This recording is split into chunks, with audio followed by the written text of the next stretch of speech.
꿈이 만든 통일. 3. 이 세상을 다 가진 듯한 행복을 느끼고 싶어서. 내가 아이였을 때였다. 거기가 정확하게 어디였는지는 잘 모르겠지만 싱그러운 푸르름이 가득한 자연을 느끼고 있었다. 바람이 불어와 내 코끝을 스쳤다. 향내가 좋았다. 상큼했고 시원했고 설레었다. 그냥 나는 느끼고 있었다. 아이였어도 나는 느끼고 있었다. 마치 눈을 감아도 모두 보일 것 같은 기분이었다. 그래서 살그머니 눈을 감고 느끼고 있었다. 가만히 눈을 감고 무엇을 한 것도 아닌데 나는 즐거웠고 행복했다. 거기다가 다시 눈을 떠서 바라보는 풍경이 너무 아름다워서 나도 모르게 소리를 지르고 말았다. 왜 그래? 무슨 일이야? 왜? 뭐야? 뭐 있어? 나에게 가족들의 시선이 모두 집중됐다. 이런 주목은 좋은 건가? 아닌가? 아무튼 조금 민망스러움이 느껴졌지만 나는 그저 행복했다. 아니야, 아무것도. 그냥 좋아서. 깜짝 놀랐잖아. 무슨 일 난 줄 알았어. 벌레 있었어? 아니야. 근데 왜? 예쁘잖아. 뭐가? 저기 뭐? 여기 전체 다 그렇게 예뻤어? 귀여워. 히히. 행복했다. 지금 느껴지는 공기가 나를 감싸고 도는데 행복하지 않을 수 없었다. 야! 동생이 나를 따라하고 있었다. 나도 어린데 나보다 어린 동생이 그러고 있는 모습에 신이 났다. 하하. 이 세상은 이렇게 너무나도 예쁘고 아름답고 사랑스러웠다. 내려갈까? 싫어. 왜? 조금만 더 있다가 자. 이까지 드러내며 활짝 웃었는데 나의 애교 덕분에 가족들은 내 의견을 따라 그때 그 순간에 창초하고 아름다운 푸르름을 계속 만끽했다. 그때가 정말 언제였을까? 거기는 정말 어디였을까? 가족 여행을 떠난 것 같은데 정확하게 모든 장면이 기억나지는 않지만 자연이 주는 향기로운 향내가 나는 좋았다. 나도 모르게 기분이 좋아서 흥얼거렸다. 코요테의 우리의 꿈을 흥얼거렸다. 그때 나는 어려서 그런지 세상을 다 가진다는 의미는 알지 못했다. 하지만 세상을 다 가진 듯한 느낌은 알 것 같았다. 그때 내가 그랬다. 단지 초록이 느껴지고 바람이 초록의 향내를 전해주고 푸르름이 흐르고 햇살이 비치고 새들이 지저귀고 살랑살랑 자연이 나를 간지럽히는 그런 무념무상의 시간 속에서 나는 세상을 다 가진 듯했다. 내가 실제로 소유해서 소유권이 있는 것은 아니었지만 세상과 나는 마치 하나가 된 것 같았고 그래서 나는 세상을 모두 다 가진 것 같았다. 즐거웠다. 행복했다. 다 내 것인 것만 같았다. 이 세상의 그 어떤 것과도 거리가 느껴지지 않았고 함께 숨을 쉬는 듯 모든 것을 느끼고 있는 것만 같았다. 노래가 저절로 흘러나왔다. 아이고 잘하네. 나는 칭찬이 좋았다. 더 열창했다. 나중에 커서 가수하면 되겠다. 나는 행복했다. 행복하면 마음이 행복하면 마음이 행복해서 행복이 내 안에 가득 차 있으면 표현하고 싶어진다. 표현하고 싶었다. 마음이 아무리 보이지 않아도 내 안에 행복한 마음이 가득 차 있는데 이걸 어찌 표현하지 않고 마음 안에만 가둘 수 있을까? 결코 쉬운 일은 아니었다. 그래서 노래를 불렀다. 노래와 혼연일체가 되어 내 마음이 더욱 가득 차고 있었다. 노래만으로는 부족했다. 춤이 절로 나왔다. 기분이 좋으니까 행복하니까 표현하고 싶은 것이다. 그런데 표현하니까 놀라웠다. 그 마음이 더 증폭되는 것 같았다. 행복했는데 더 행복해졌다.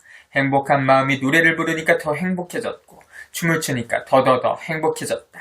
그렇게 세상과 나는 하나였다. 세상과 나는 하나가 되었다. 세상을 다 가진 것 같은 마음이었다. 계속 그렇게 살고 싶었다. 계속 그렇게 느끼며 살고 싶었다. 언제까지나 나는 세상을 다 가진 듯한 행복을 느끼고 싶었다. 나는 어떻게 해야 할까? 나는 무엇을 해야 할까? 나는 무엇이 되어야 할까? 꿈을 이루고 싶었다. 무엇이 되어야 할지 그렇게 많이 심각하게 고민한 것은 아니었다. 나는 결심했다. 아이돌이 되기로. 표현하는 것은 좋은 일이었다. 하지만 모든 표현이 다 좋은 것만은 아니었다. 그냥 무심코 느끼는 자연 속에서 싱그러움을 느끼고 살아있음을 느끼고 행복을 느끼지만 이 세상에 이렇게 좋은 감정만이 존재하는 것은 아니었다. 부정적인 마음도 있었다. 모든 마음을 다 표현하는 것이 좋다고 할 수만은 없을 것이다. 세상을 밝게 만드는 햇살과 같은 밝은 마음이 있다면 세상을 어둡게 만드는 어두운 마음도 있었다. 한 사람 안에 든 두 마음이 공존할 수 있었다. 밝은 마음만을 긍정적으로 평가해서 좋게 보고 어두운 마음은 이 세상에서는 존재해서는 결코 안 되는 부정적인 것으로 보고 제거해야 할 것으로 보진 않는다. 때로는 행복하고 때로는 행복하지 않을 수 있었다. 때로는 행복하고 때로는 불행할 수 있었다. 때로는 행복하고 때로는 슬플 수 있었다. 때로는 행복하고 때로는 아플 수 있었다. 때로는 행복하고 때로는 불쾌할 수 있었다. 때로는 행복하고 때로는 괴로울 수 있었다. 때로는 행복하고 때로는 고통스러울 수 있었다. 행복은 정말로 좋은 거라서 행복해야 하지만 무조건 행복을 강요할 수 없었다. 행복하지 않은 마음을 모두 부정적으로 보고 억압하거나 제거할 필요가 없었다. 행복한 건 그냥 행복하듯이 행복하지 않은 것은 그냥 행복하지 않은 것이다. 결코 문제가 되지 않았다. 그냥 그런 것이다. 그냥 있는 그대로 느끼면 되는 것이다. 문제는 표현일 것이다. 표현이 중요할 것이다.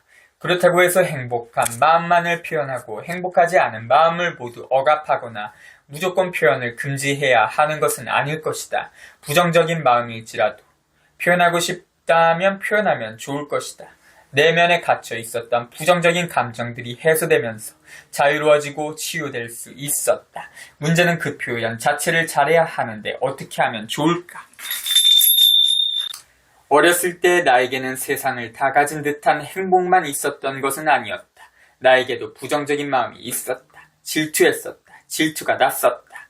그래서 마음이 어두워졌다. 정말로 샘이 많이 났다. 미워 죽이고 싶었다. 그렇지만 죽이진 않았다. 난 잘 모르지만 하나님은 너그러운 분이신 것 같았다. 천국에는 나무들이 있었고 나무에는 열매가 맺었다. 어쩌면 천국의 나무는 마음을 상징하는지도 모르겠다. 마음이 모이고 모여서 어쩌면 열매가 되었는지도 모르겠다. 그렇게 마음이 만든 열매를 어떻게 하느냐가 남았을 것이다. 그런데 고민할 필요가 있을까? 그냥 열매는 먹으라고 있는 거 아닌가? 그래서 그냥 열매를 먹으면 되는 문제가 아닌가? 하지만 마음의 열매는 그렇게 단순한 것이 아닌 것 같았다.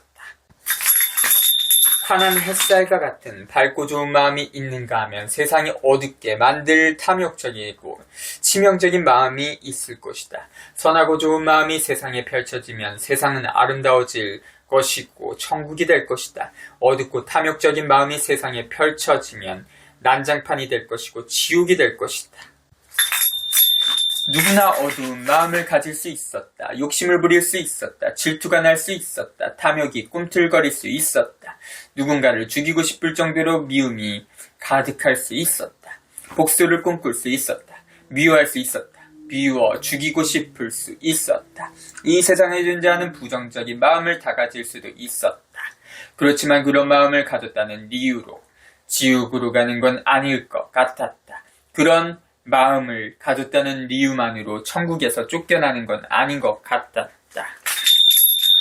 하느님께서는 말씀하셨다.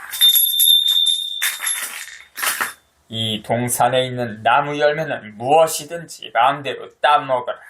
그러나 선과 악을 알게 하는 나무 열매만은 따먹지 마라. 그것을 따먹는 날 너는 반드시 죽는다.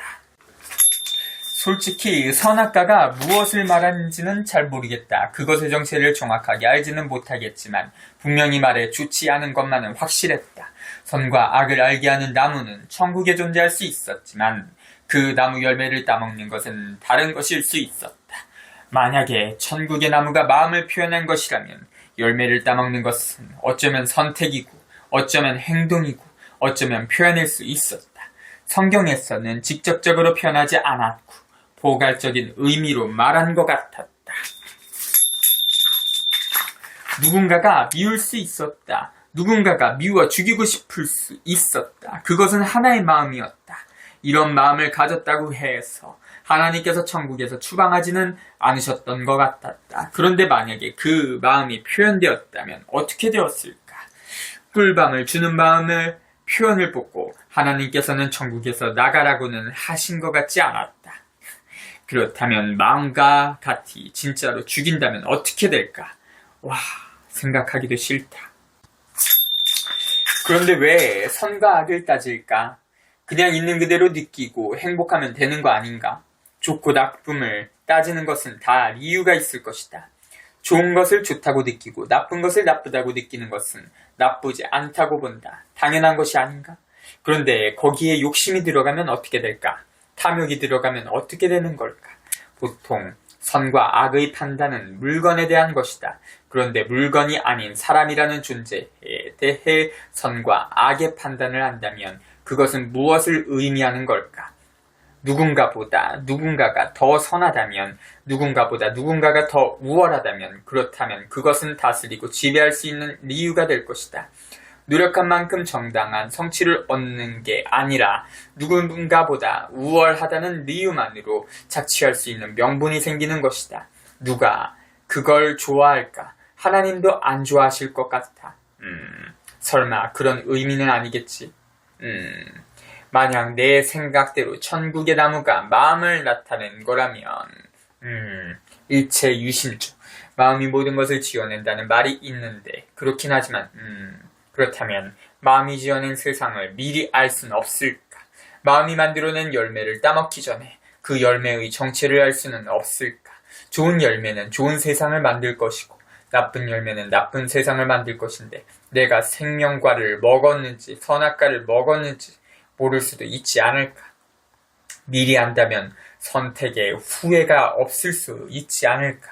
미리 알 수는 없을까? 옳은 선택을 하기 위해 충분히 알 수 있는 무언가는 없을까? 소설, 영화, 만화, 드라마 등 가상의 창작 작품들이 존재하고 있었다.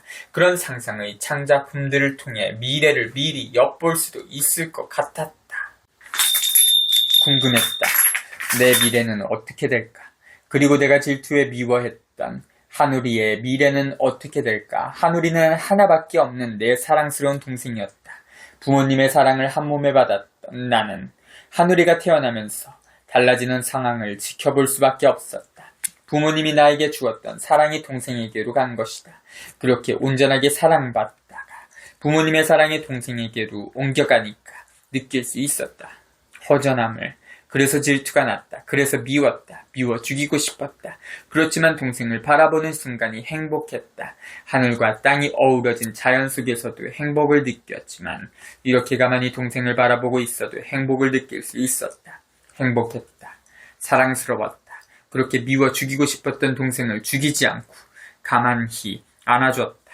사랑스러우니까. 그리고 사랑스러운 동생을 위해 노래를 부르고 춤을 췄다. 나는 그렇게 행복을 노래하고 춤추고 싶었다.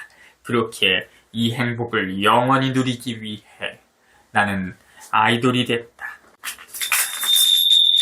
작가의 말. 잘 부탁드립니다. 읽어주셔서 감사합니다. 선호작 등록해주셔서 감사합니다. 좋은 하루 보내세요. 18. 탄핵을 선포합니다.